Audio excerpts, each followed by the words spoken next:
PKK silah bırakmaz, silah bırakmaz. La prétention du PKK en vue de déposer les armes est tout simplement une tromperie.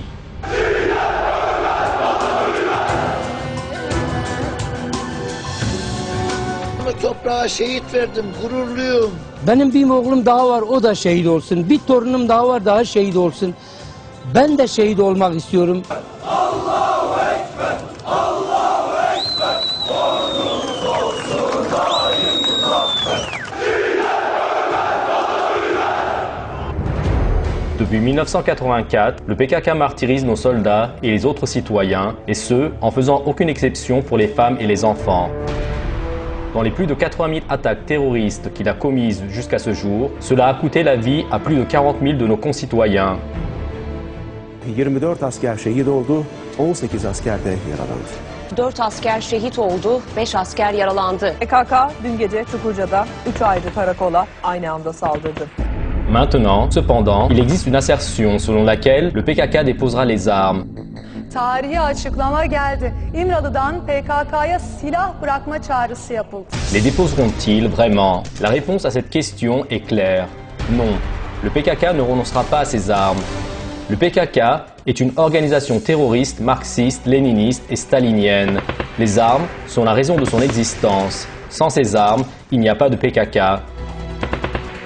Par conséquent, le PKK ne désarmera jamais, à moins de changer son idéologie et son état d'esprit.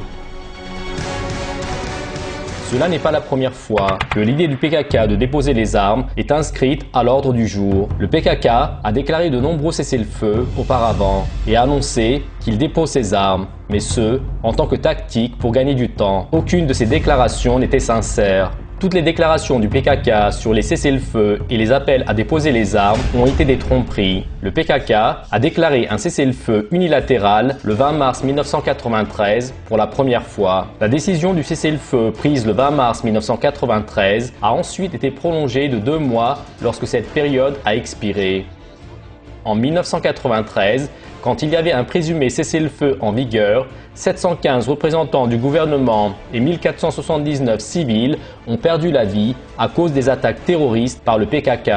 Le PKK, l'organisation de terreur, a déclaré un cessez-le-feu à nouveau le 1er septembre 1998 en raison de la Journée mondiale de la paix. La période du présumé cessez-le-feu en 1998 était le temps où quelques 500 citoyens ont été martyrisés. Öcalan a fait appel au PKK depuis l'île de la prison d'Imrali afin de déposer les armes le 1er septembre 1999. Beaucoup de gens se sont réjouis et ont pensé que le PKK a finalement déposé les armes. En juin 2004, cependant, le PKK a repris ses attaques armées sous prétexte que leurs demandes n'ont pas été respectées. En vérité, le PKK n'a pas du tout déposé les armes. Selon le chiffre officiel, le nombre de personnes martyrisées dans les années 1999-2004, lorsque les armes avaient prétendument été déposées, était 604. Le PKK, l'organisation de terreur, a déclaré son 5e cessez-le-feu le 1er octobre 2006. Mais rapidement, il l'a abandonné à nouveau sous le prétexte que les opérations militaires se poursuivaient toujours. Le 13 avril 2009, le KCK a annoncé qu'il a décidé encore une fois de mettre en œuvre un cessez-le-feu sur la base de la légitime défense. Depuis ce cessez-le-feu, déclaré en 2009, il a perpétré d'innombrables attentats terroristes avec 134 personnes tuées au cours de ce soi-disant cessez-le-feu.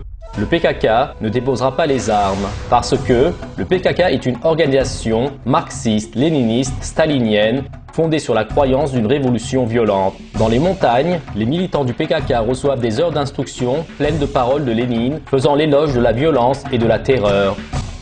Un marxiste s'enracine dans la lutte des classes, pas dans la paix sociale. Pendant les périodes spécifiques de la dépression économique et politique, il représente directement la lutte des classes comme une guerre civile. En d'autres termes, progresser vers une lutte armée entre deux sections de la société. Dans de telles périodes, les marxistes doivent prendre leur place en faveur de la guerre civile. Aucune accusation morale de la guerre civile ne peut être approuvée par quelque marxiste que ce soit.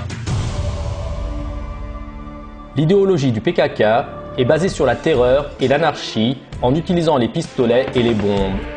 Leur objectif est d'établir un régime communiste à travers une révolution sanglante. Par conséquent, il n'est pas question pour le PKK de renoncer aux armes et au terrorisme avant qu'il n'atteigne son objectif. Les dirigeants et sympathisants du PKK déclarent nettement qu'ils ne déposeront pas leurs armes.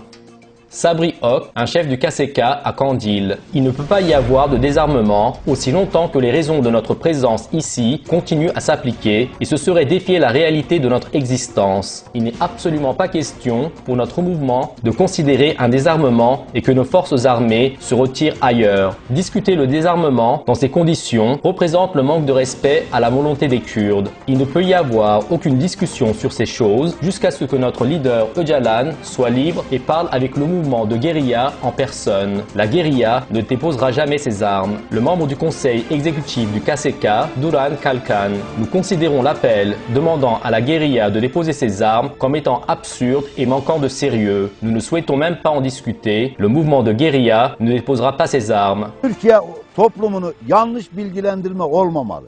PKK silah bırakıyor. PKK silah bırakmaz. PKK silah bırakmaz. Niye bıraksın? Niye bıraksın? Ce n'est que si une amnistie générale portant sur la liberté d'Öcalan est introduite que le PKK considérera plutôt un cessez-le-feu, mais pas le désarmement. Il n'envisagera pas le désarmement, le mouvement de guérilla ne déposera pas les armes. Dans les mots du coprésident du conseil exécutif du KCK, Cemil Bayık, celui qui pense que le mouvement de guérilla va abandonner sa résistance et déposer les armes est en train de rêver. Personne ne doit fantasmer sur une telle chose, tout le monde doit être réaliste. Silahı bırakma değil, gündemimizde olan en temel sorun yoğun bir biçimde silahlanma sorunudur. Biz şu anda daha yetkin bir biçimde silahlanma çabaları içerisindeyiz. Le PKK ne déposera pas ses armes parce que le PKK a obtenu des résultats jusqu'à présent grâce à la force des armes et après cela, il envisagera le fait d'obtenir de nouveaux résultats par la force des armes. Comme le PKK est une force qui survit à l'aide d'armes, personne ne le prend au sérieux sans les armes. Le PKK perdrait toute sa force après qu'il ait déposé les armes. C'est la force des armes qui permet au PKK de survivre. Le PKK est une organisation qui rassemble les partisans par la violence, par l'intimidation et par la peur. Donc, le PKK ne désarmera jamais. Il est complètement faux de perdre du temps en disant « Le PKK renoncera à l'usage des armes malgré tous ces faits explicites ». Le désarmement ne peut que se réaliser par un changement mental. Tant que l'idéologie du PKK reste inchangée, tout ce qui va changer est le type des armes utilisées. Même si le PKK dépose aujourd'hui son armement vieux et démodé, ce serait très facile pour eux d'obtenir demain les modèles les plus récents dans les marchés aux armes, en Irak, en Syrie ou de leurs partisans dans la région. Il est donc très faux d'imaginer que le PKK ne pourra obtenir aucun nouvel armement après qu'il désarme et que le problème sera résolu. Trouver des armes n'est pas plus difficile que de trouver une miche de pain au Moyen-Orient où le conflit armé est présent à chaque coin. En effet, trouver des armes pourrait être bien plus facile. Les États-Unis envoient constamment des armes et des équipements au PYD, la branche syrienne du PKK. Il n'y a aucune différence entre envoyer des armes au PYD et les envoyer au PKK. Amerika'nın PYD ile görüşmesinin ardından silah yardımı geldi.